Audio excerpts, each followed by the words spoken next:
चलो देखो भाई, some important carbon compounds ethanol और एथेनिक एसिड। तो यही अपन उस दिन किए थे, लेकिन थोड़ा सा रह भी गया था और उसको आप ढंग से कर लेते हैं थोड़ा सा। एथेनॉल क्या होता है? एथेनॉल C2H5OH, और एथेनिक एसिड क्या होता है? CH3COOH। ठीक है, अब इनकी प्रॉपर्टीज कर लेते हैं एक एक करके। एथेनॉल, एथेनॉल पर हमने पढ़ भी लिया था कि किस में यूज करते हैं, टिंचर आयोडीन में और कफ सिरप में, मैनीटॉनिक के अंदर, है ना, इनके अंदर यूज करते हैं इसको। और प्योर एथेनॉल को, pure ethanol, some quantity of pure ethanol can be lethal. Also long term of consumption of alcohol leads to many health problem. तो हेल्थ प्रॉब्लम हो जाती है, इसलिए एल्कोहल ज़्यादा नहीं पीना चाहिए। कभी कभी तो तुम देख लो अपने हिसाब से, मैं तुमको बोलूँगा तो नहीं पीने के लिए, क्योंकि तुम पेंडर है जो।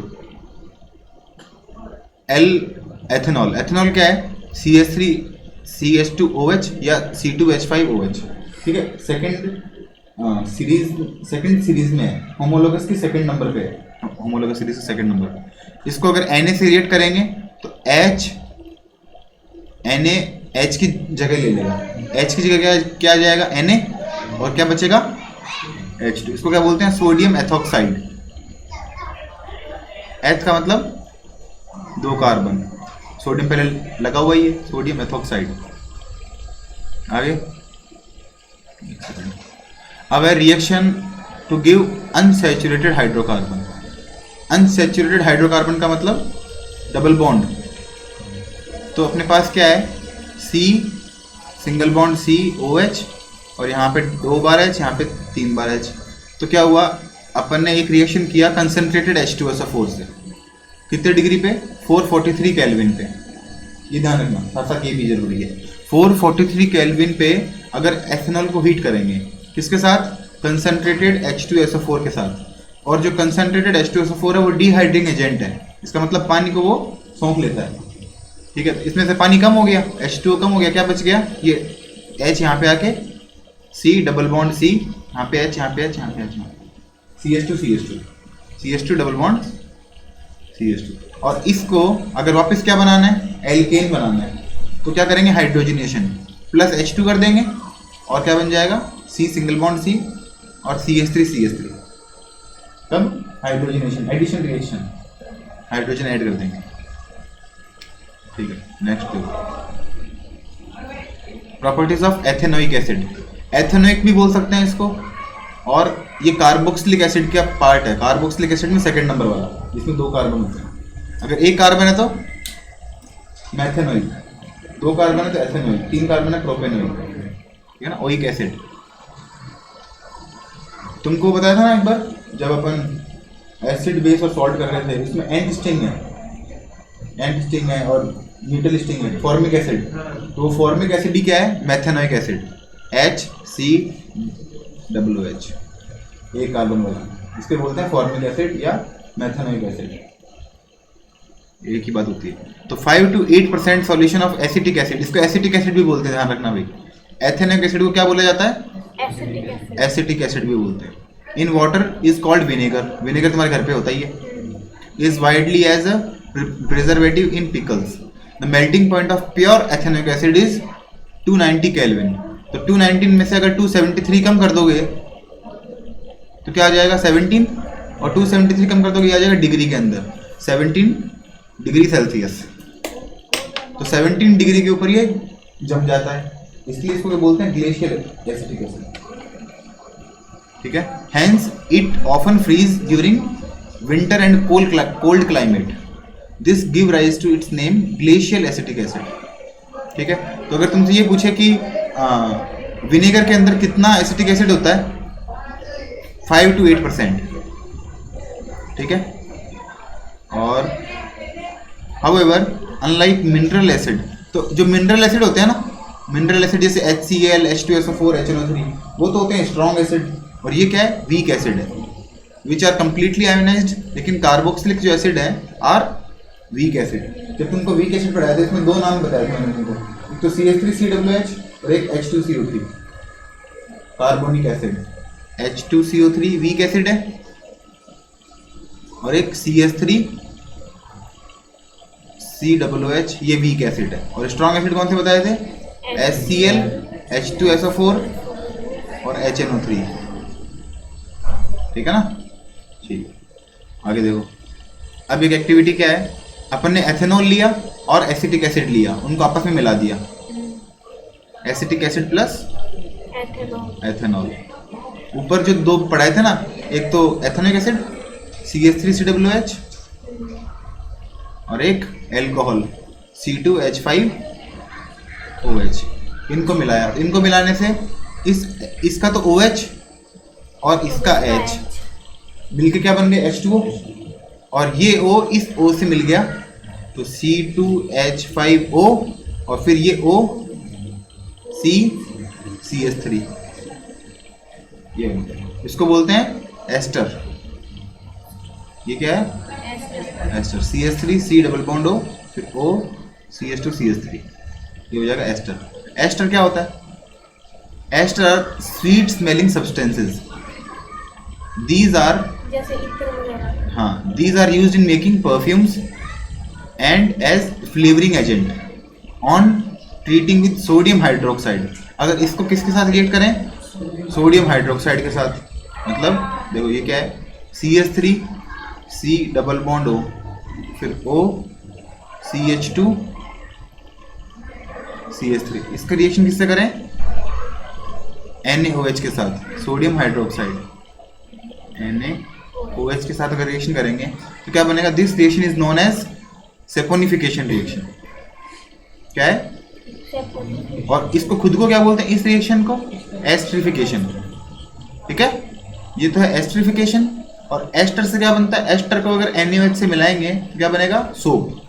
तो इसको बोलते हैं सेपोनिफिकेशन रिएक्शन। इसमें क्या बनेगा? CH3 C double bond O, ये तो ऐसा कैसा, और ये मिल गया Na के साथ, O के बाद में क्या आ गया?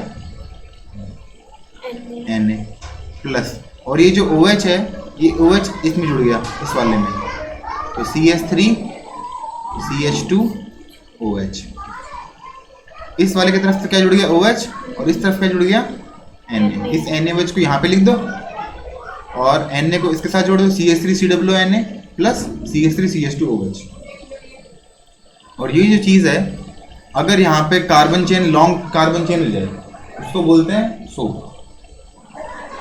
अगर इस चीज़ छोटी सी कार्बन चेन है, इसमें 2 ही कार्बन है, लेकिन अगर 17 कार्बन हो गए, 19 कार्बन हो गए, उनको बोलते हैं सोप।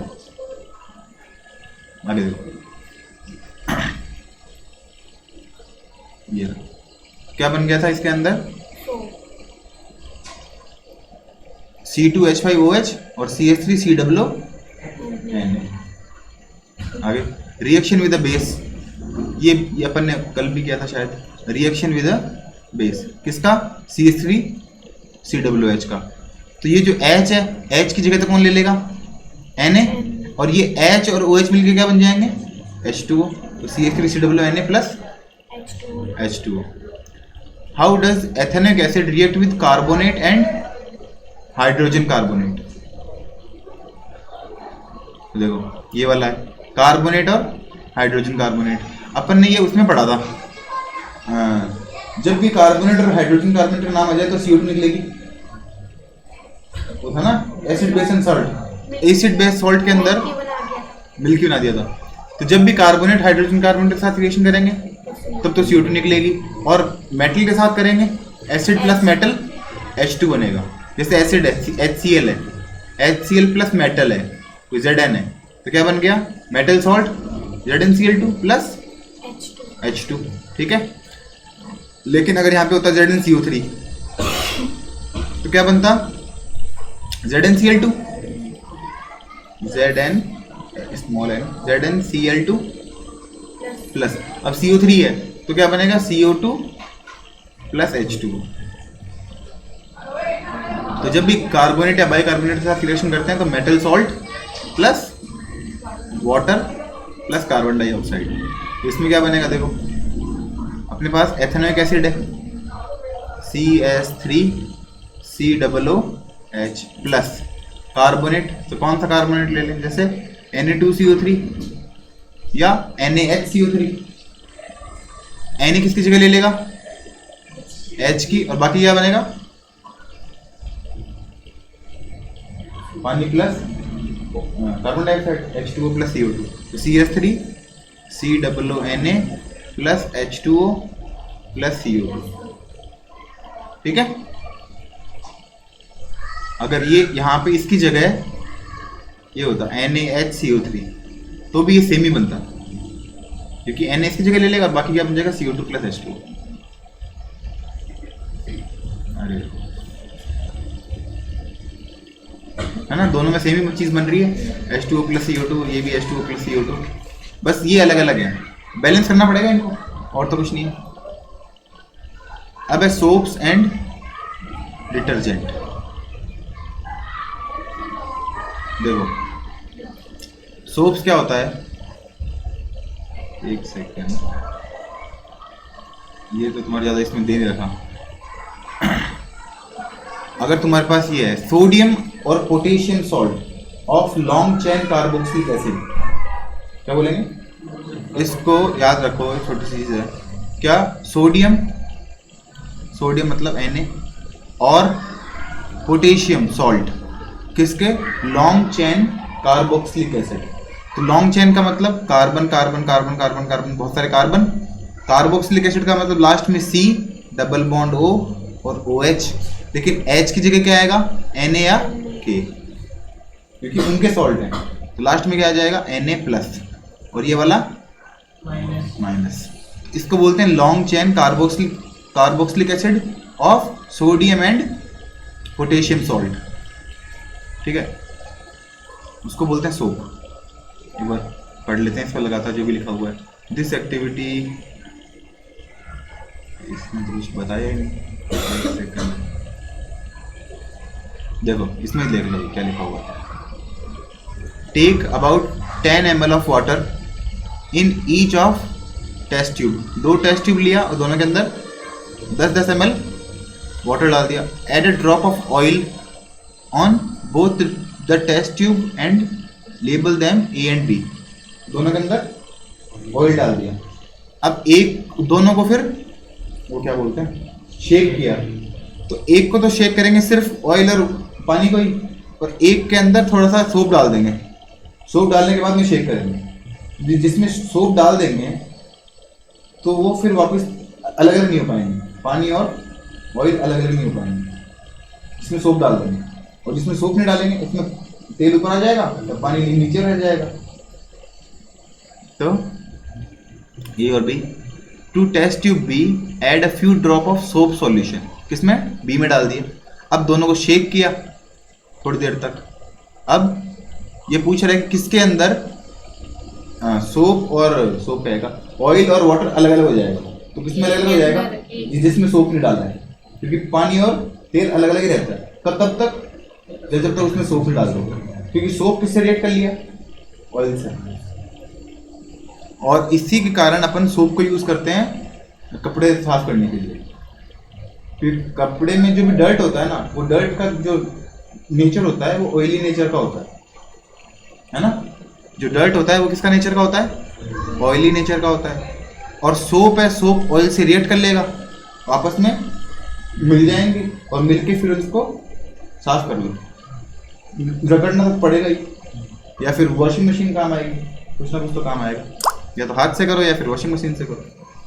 लेकिन ऐसा नहीं है कि खाली सोप डाल दिया और तुम्हारा काम हो गया। सोप डाल दिया और कपड़े को बाहर निकाल लिया, साफ हो गया। उसके लिए थोड़ा हाथ काम लो या फिर मशीन को काम लो, उसको बोलते हैं रिंस करना। This activity demonstrate the effect of soap in cleaning. Most dirt is oily in nature. जो लगभग डर्ट, जैसे ग्रीस है, ग्रीस का दाग लग जाता है, तेल का दाग लग जाता है, किसी भी चीज़ का दाग लग जाए, मोस्ट डर्ट, सारी तो नहीं। जैसे लेकिन मान लो चाय गिर गई तो चाय साफ नहीं होती है इस तरह से, क्योंकि चाय का नेचर ऑयली नहीं है। तो most dirt is oily in nature and you know oil does not dissolve in water. The molecules of soap are sodium. ये यहाँ जो तुमको बताया था मैंने, सोप क्या होता है, सोप क्या होता है, 10 molecules of soap are sodium और पोटेशियम सॉल्ट मतलब यहाँ पे लास्ट में सोडियम है या पोटेशियम है, of long chain carboxylic acid. Long chain का मतलब कार्बन कार्बन कार्बन बहुत सारे, लास्ट में C डबल बॉन्ड O और फिर वापस O माइनस और ये Na प्लस, इसको बोलते हैं long chain carboxylic acid of sodium और potassium salt. The ionic end, अब आयोनिक एंड किसको बोलेंगे, जहां पे आयन दिख रहा है, आयन का मतलब प्लस माइनस दिख रहा है, ये एंड है, इसको बोलते हैं ionic and. Ionic end of soap dissolve in water, तो ये किसके पास रहेगा, वाटर के पास, और जो ये वाला पार्ट है, बाकी वाला पार्ट वो किसके पास रहेगा, सोप के पास, है ना, ये रहेगा सोप का आएगा ऑयल के पास, डर्ट के पास। जैसे मान लो ये तुम्हारा कपड़ा है, ठीक है, अब इस कपड़े पे यहाँ पे डर्ट चिपक गया, इसको अलग कलर से कर दें, ये तो घटिया कलर है, ये इस पे डर्ट चिपक गया। अब इस डर्ट के ऊपर कौन चिपकेगा आगे, सोप मॉलिक्यूल। तो सोप मॉलिक्यूल किस तरह से चिपकेंगे, सोप को, एक तो है सोप को पसंद, एक तो है ऑयल को पसंद करने वाला और एक है वाटर को पसंद करने वाला। तो जो ऑयल को पसंद करने वाला है वो ऑयल के पास आएगा, और जो वाटर को पसंद करने वाला है वो वाटर के पास रहेगा। इनमें से जो आयनिक एंड है, जो Na है, वो तो किसको पसंद कर रहा है, वाटर को, तो वो तो दूर रहेगा इससे। और ये जो चेन है, ये ब्लैक वाला, ये सारा सिस्टम, ये किसके पास रहेगा, डर्ट के पास। तो ये इससे आके ये चिपक गया, लास्ट के अंदर लिख दो Na+, यहाँ पे भी ये चिपक गया आगे, क्योंकि एक मॉलिक्यूल तो होगा नहीं, बहुत सारे होंगे।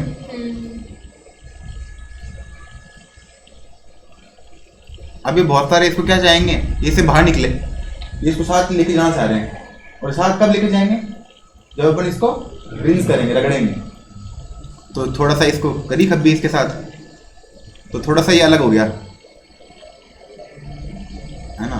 ये जो है रेड वाला सिस्टम, ये थोड़ा सा दूर हो गया, और दूर होते होते और ढंग से कर लेंगे तो पूरा दूर हो जाएगा, पूरा चला जाएगा।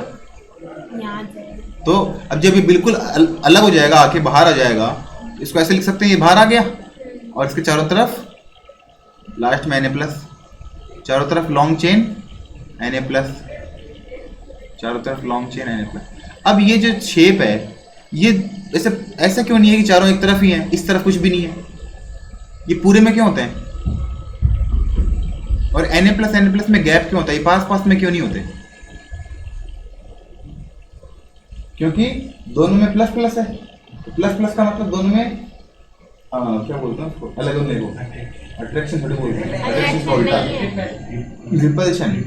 तो पॉजिटिव पॉजिटिव में क्या होता है, रिपल्शन, इसलिए दूर दूर होते हैं और इस तरह की शेप बनाते हैं Na+, और इस शेप को क्या बोलते हैं, माइसेल, ये वाली शेप, ऊपर वाली ये वाली शेप। बीच में क्या है, ऑयल ड्रॉपलेट, और लास्ट में क्या है, Na+, और ये क्या है, लॉन्ग चेन कार्बोक्सिलिक एसिड। इस पूरी शेप को क्या बोलते हैं, माइसेल। कोई मिसाइल भी बोलता है, मिसाइल तो ओबामा की होगी, तो इसका नाम क्या हो गया, माइसेल। मतलब वैसे माइसेल नाम था, इसका मजाक कर रहा हूँ, MICELLES, तो स्पेलिंग कभी याद नहीं होती। चलो भैया आगे देखते हैं, माइसेल।